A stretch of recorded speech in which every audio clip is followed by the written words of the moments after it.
Yep, sanibonani bafethu, sanibonani. Please like, share, subscribe to my YouTube channel bafethu. It doesn't cost nothing to subscribe to my YouTube channel. Okay, bafethu, here is Saleng bafethu.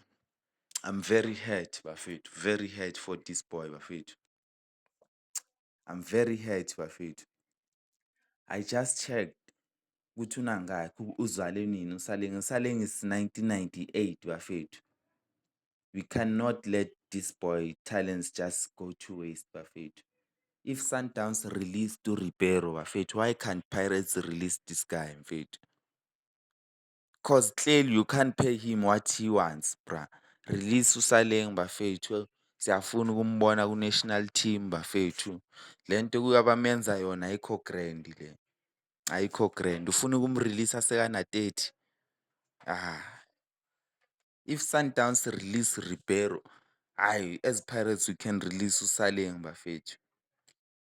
You can't deprive boy his success bafethu.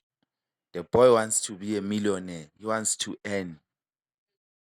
He wants to help his family. He comes from a poor family. But when you want him to earn 30,000, 25,000 until he's 30 years, come on, guys. Come on, guys. Saleng we need Saleng ku-national. Imagine siya ku-World Cup singana Saleng.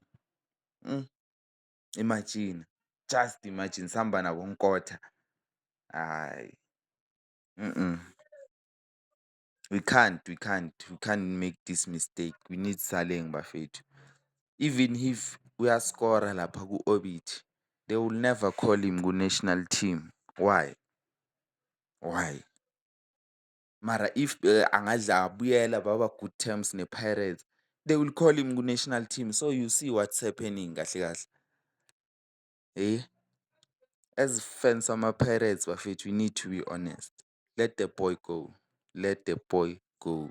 Let the boy go. Ma-journalist wayinithulile. Why? Someone is paying you. Let the boy go.